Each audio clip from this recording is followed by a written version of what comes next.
శ్రోతలందరికీ నమస్కారం. Old stories by Bala ఛానల్కు స్వాగతం సుస్వాగతం. కథలు చదువుతున్నది ఉషాబాల. ఈరోజు భట్టి విక్రమాదిత్యుల కథ 2వ భాగం చూద్దాం. మొదటి భాగంలో చంద్రవర్ణుడు విద్యాభ్యాసం పూర్తి చేసుకోవటం, ఆ తరువాత బ్రహ్మరాక్షసుడు తన అవతారాన్ని చాలించి శాప విముక్తిని పొంది బ్రహ్మలోకమును చేరటం జరిగింది.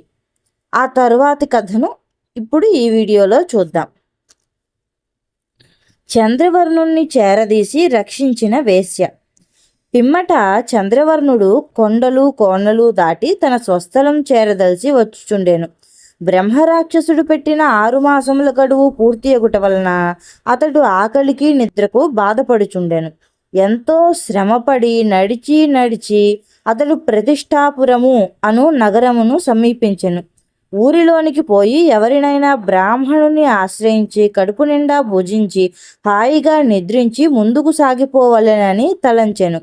ఎంత ప్రయత్నించినను అతడు ముందుకు నడవలేకపోవుచుండెను.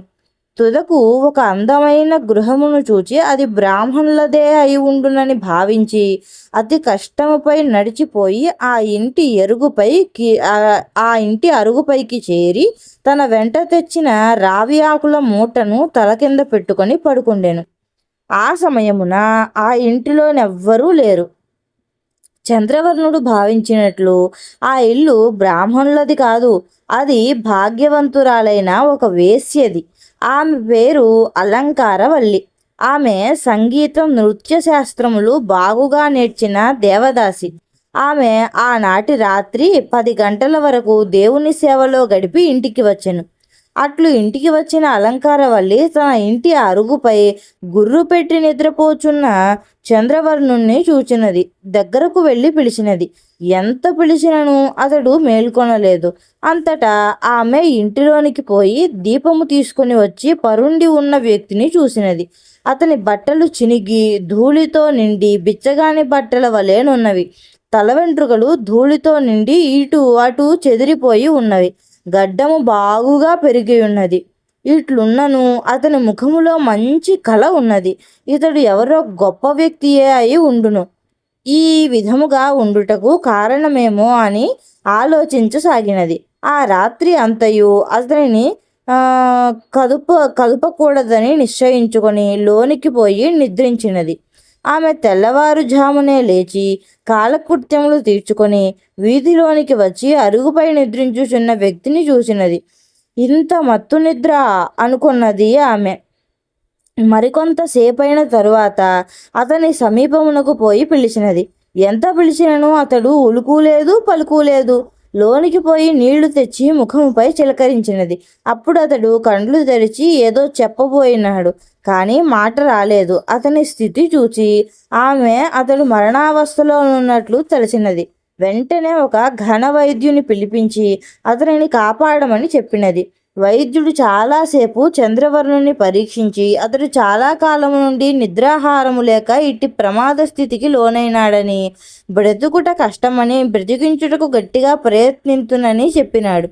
వైద్యుని మాటలు విని అలంకారవల్లి చాలా భయపడింది. ఎన్ని ఖర్చులైనను నేను భరింతును, ఆయన నెట్లైనను బ్రతికింపుడు, మీకు కోరినంత ధనమిచ్చేదనని వైద్యునితో చెప్పినది. ఆ వైద్యుడు ఎంతో కష్టపడి మంచి మంచి మందులు తయారు చేసి చంద్రవర్ణునికి ఇచ్చి పాలు పండ్ల రసములు ఇప్పించి చికిత్స చేయసాగినాడు. ఇట్లు వారములు దినములు జరిగిన తరువాత చంద్రవర్ణుడు నిద్ర నుండి మేల్కొని నెమ్మదిగా పైకి లేచి కూర్చుండి నలువైపులా తేరిపారా చూచి అది దేవదాసి గృహమని గ్రహించి ఎవరికి చెప్పకుండా వెళ్ళిపోసాగినాడు. అప్పుడచ్చటికి అలంకారవల్లి వచ్చి అతడు పైకి లేచినందుకు ఆనందించి వెళ్ళిపోవుచున్నందుకు బాధపడి అతనిని ఆపి, ఓ బ్రాహ్మణోత్తమ, ప్రాణాపాయ స్థితిలో ఉన్న నిన్ను మీకు మందులు ఇప్పించుచు తగు సేవలు చేస్తూ అత్యుత్తమమైన ఆహారము మొదలగునవి ఇచ్చుచు మేము కాపాడిన నాకు చెప్పనైనా చెప్పకుండా వెళ్ళిపోవుట న్యాయమా? నన్ను విడిచిపోవద్దు, నన్ను వివాహమాడి సంతోషపెట్టుడు, మేము విడిచి నేను జీవించలేను అని అనేక విధములా బ్రతిమాలసాగాను. చంద్రవర్ణుడు ఆమె ఎంత బ్రతిమాలినను వేశ్యకులమున పుట్టిన అలంకారవల్లిని వివాహమాడుటకు ఇష్టపడలేదు. నా ప్రాణములు రక్షించిన నీవు నాకు తల్లి వంటి దానవు, కావున నిన్ను వివాహమాడజాలను అని చెప్పెను. అలంకారవల్లి చంద్రవర్ణుని అందచందములకు ముగ్ధురాలై గాఢముగా మోహించెను. ఆ మోహమును అణుచుకొనలేక అతని నెట్లైనను పెండ్లి ఆడవలనని నిశ్చయించుకొని అతనిని వెళ్ళిపోనీయక అడ్డుపడి తగవు పెట్టాను. వీధిలో తగవు పడుచున్న వారిద్దరిని రాజభటులు తీసుకొని వెళ్ళి రాజు ముందు నిలిపిరి. రాజు చంద్రవర్ణుని చూచి, అలంకారవల్లి అను నీ దేవదాసి ఇంటి ముందు నిలబడి ఆమెతో తగవు పడుటకు కారణమేమి అని అడుగగా, చంద్రవర్ణుడు, రాజా, నేను బ్రాహ్మణ కులమున పుట్టినవాడను, సకల శాస్త్రములు చదివినవాడను.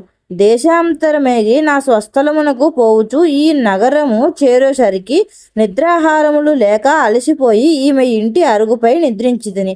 ఆమె పిలిచినను నేను లేవలేక పడియుండుట వలన ఆమె జాలిపడి వైద్యుణ్ణి పిలిపించి చికిత్స చేయించి నా ప్రాణము రక్షించిన మాట యథార్థము.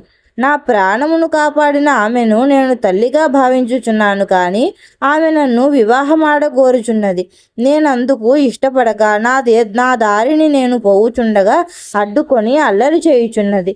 సద్బ్రాహ్మణ కులమున పుట్టిన నేను ఎంత సద్గుణవంతురాలైనను వేశ్య కులమున పుట్టిన కన్యను వివాహమాడిన లోకము హర్షించునా? అట్లు చేయుట వలన వర్ణాశ్రమ ధర్మములు చెడవా అని అడిగాను.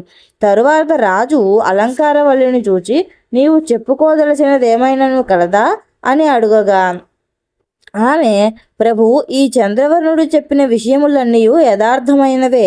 నేను వేశ్యకులమున పుట్టిన దానినైనను నా గుణగణములు ఈ నగరవాసులు ఎల్లరూ ఎరుగుదురు. ఇతనిని చూచిన క్షణము నుండి నాకు ఇతనిపై అధికమైన మోహము కలిగినది. ఇతనిని వివాహమాడకున్నా నేను జీవించలేను. ఇతడు నన్ను వివాహమాడునట్లు చేసి నా ప్రాణం కాపాడుడు అని విన్నవించుకొనేను. ఆమె మాటలు విని రాజు తన మంత్రులను సభలోనున్న వారిని చూచి, వీరి తగువు తీర్చుటకు తగు మార్గము ఆలోచించి చెప్పుడు అని కోరగా, మంత్రులు ఆలోచించి ఇట్లు చెప్పిరి, మహాప్రభు, బ్రాహ్మణ కులమున పుట్టిన పురుషుడు తన కులమున పుట్టిన స్త్రీని గాక ఇతర కులమున పుట్టిన ఒక స్త్రీని వివాహమాడకూడదు. అట్లు వివాహమాడవలసి వచ్చినచో బ్రాహ్మణ, క్షత్రియ, వైశ్య, శూద్ర కన్యలను ఒకే ముహూర్తమున వివాహమాడవచ్చును. ఇది హిందూ ధర్మశాస్త్రమును అనుసరించి చెప్పిన అభిప్రాయం. అటుపైన తమ ఇష్టం ఎట్లున్నదో అట్లు చేయుడు అని చెప్పిరి. మహారాజు అంతకు ముందే చంద్రవర్ణుని అందచందములు చూచి ముగ్ధుడై తన కుమార్తెకు తగిన వరుడు కాగలడు. అతని నెట్లైనను ఒప్పించి తన కుమార్తెనిచ్చి వివాహము చేయవలనని ఆలోచించుచుండగా మంత్రులు పై విధముగా తమ అభిప్రాయము చెప్పిరి. అంతటా రాజు మంత్రులను సభికులను చూచి, చంద్రవర్ణుడు అందచందములలో చంద్రుని వంటివాడు, సకల శాస్త్రములు చదివినవాడు. అతనికి నా కుమార్తెనిచ్చుటకు నిశ్చయించుకొంటిని.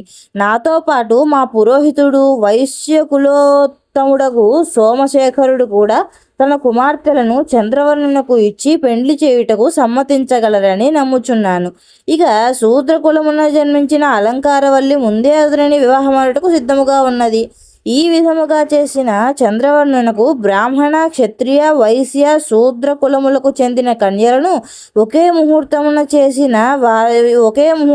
చేసిన వారము కాగలము అని పలుకగా, పురోహితుడును సోమశేఖరుడును తమ పుత్రికలను చంద్రవర్ణునకు ఇచ్చుటకు అంగీకరించిరి. రాజు మాట కాదనలేక చంద్రవర్ణుడు 4 కులములకు చెందిన కన్యలను పెండ్లాడుటకు అంగీకరించెను. అలంకారవల్లి ఎంతో పొంగిపోయాను. ఒక శుభముహూర్తమున మహారాజు చంద్రవర్ణునకు తన పుత్రికను, పురోహితుని పుత్రికను, సోమశేఖరుని కుమార్తెను అలంకారవల్లిని ఇచ్చి ఎంతో వైభవముగా వివాహము జరిపించెను. చంద్రవర్ణుడు తలవని తలంపుగా జరిగిన తన వివాహమును తలుచుకొని దైవానుగ్రహము వలన తనకట్టి అదృష్టము కలిగినదని గ్రహించి ఎంతో ఆనందముగా కాలము గడుపుచుండెను. ఇట్లు జరుగుచుండగా చంద్రవర్ణునకు బ్రాహ్మణ భార్య వలన పల్లవుడు, రాజు పుత్రిక వలన విక్రమాదిత్యుడు, వైశ్యకాంత వలన భట్టి, వేశ్యకాంత వలన భర్తృహరి అను నలుగురు పుత్రులు కలిగిరి.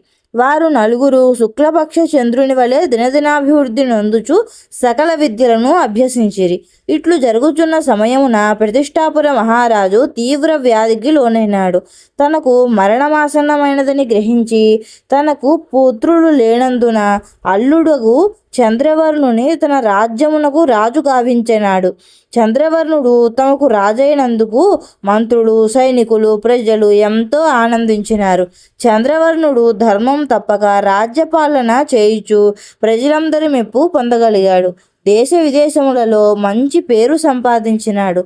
తనకు తెలిసిన విద్యలనన్నింటినీ తన కుమారులకు బాగుగా నేర్పినాడు. కొన్నాళ్ళకతనికి అంత్య సమయము ఆసన్నమైనది. అప్పుడతడు తన నలుగురు పుత్రులను పిలిచి వారికి అనేక బుద్ధులు చెప్పినాడు. అందరినీ ఐకమత్యముగా ఉండమని కోరినాడు. పిమ్మట వారిని దగ్గరకు పిలిచి, కుమారులారా, నా మాటలు శ్రద్ధగా వినుడు. మీ తల్లులను వివాహమాడుటకు ముఖ్య కారణము భర్తృహరి తల్లియగు అలంకారవల్లియే.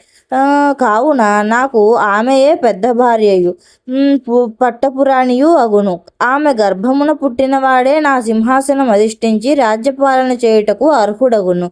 కావున భర్తృహరికి ఈ రాజ్యమును పట్టము గట్టెదను.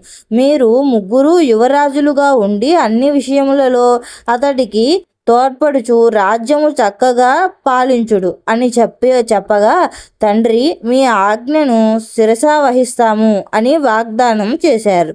అంతటా చంద్రవర్ణుడు పురోహితులను పిలిపించి శుభముహూర్తము పెట్టించి ఆ ముహూర్తమున భర్తృహరికి పట్టము గట్టెను. ధర్మం తప్పగా రాజ్యపాలన చేయుమని ఆశీర్వదించి ప్రాణము వదిలెను. తండ్రి మరణించిన తరువాత భర్తృహరి తన ముగ్గురు సోదరుల సహాయమున రాజ్యమును చక్కగా పాలించెను. కొన్ని దినములు గడిచిన తరువాత చంద్రవర్ణునకు బ్రాహ్మణ కాంత వలన పుట్టిన పల్లవుడు మోక్షాపేక్ష గలవాడై సంసార సుఖములను త్యజించి దండక కమండములు కాషాయ వస్త్రములు ధరించి తపస్సు చేసుకొనుటకు అరణ్యమునకెగెను. తరువాత కొంతకాలమునకు భర్తృహరి భార్య దుష్ప్రవర్తనకు అసహ్యపడి రాజ్యమునకు విక్రమాదిత్యుని రాజుగను భట్టిని ప్రధానమంత్రికను ఏర్పరిచి సర్వసంగ పరిత్యాగి అడవులకు పోయి తపమాచరించసాగాను. విక్రమాదిత్యుడు ఆ తరువాత రాజు ఎలా అయ్యాడో, రాజ్య పాలన ఎలా గావించాడో తరువాతి వీడియోలో చూద్దాం. ఈ కథ కనుక మీకు నచ్చినట్లయితే నా ఛానల్ను లైక్ చేయండి, షేర్ చేయండి, సబ్స్క్రైబ్ చేసుకోండి. మళ్ళీ మరొక వీడియోలో కలుద్దాం. అంతవరకు నమస్కారం.